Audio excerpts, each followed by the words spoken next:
কসুরমুখীর ভর্তা আমরা অনেকে অনেক রকম খেয়েছি, তো এরকম লোভনীয় সুস্বাদু ভর্তা কখনো খেয়েছেন কিনা অবশ্যই কমেন্ট করে জানাবেন। তা আজকে আমি কসুরমুখী ও চিংড়ি মাছ দিয়ে লোভনীয় একটা ভর্তার রেসিপি করে দেখাবো।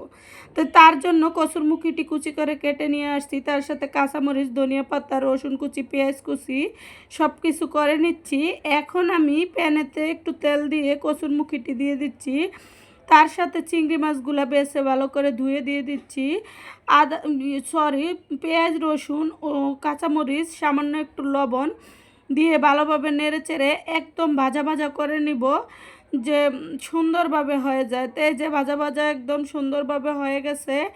এখন আমি ভর্তাটা একটু শিলপাটায় বেটে নিব। যত কিছুর ভর্তাই করি শিলপাটায় না বাটলে ভর্তা ভর্তার মতো মজা লাগে না। তো তার আগে আমি বেগুন টমেটো একটু মানে ইয়ে করে ভেজে নিচ্ছিলাম, ওগুলো ভর্তা করে নিচ্ছি। তাই ওগুলো ভর্তা করার পরে আমি একটু চিংড়ি মাছ ও কসুরমুখীর ভর্তাটা করে নিব। তো কে কে এরকম করে চিংড়ি মাছ ও কসুরমুখীর ভর্তা খেয়েছেন অবশ্যই কমেন্ট করে জানাবেন। তা আমি একটু সামান্য লবণ, শুকনো মরিচ দিয়ে দিচ্ছি, কাঁচামরিচ তো ওর সাথেই আছে।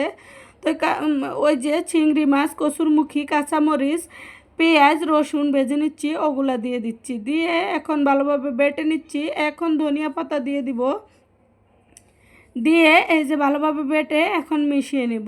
এখন ভর্তাটা হয়ে গেছে, পরিবেশন করে আপনাদের সাথে শেয়ার করব। তো ভালো লাগলে অবশ্যই লাইক কমেন্ট করে সাথে থাকবেন, উৎসাহ দিবেন। আজ এই পর্যন্ত, আবার নেক্সট ভিডিওতে দেখা হবে। আল্লাহ হাফেজ।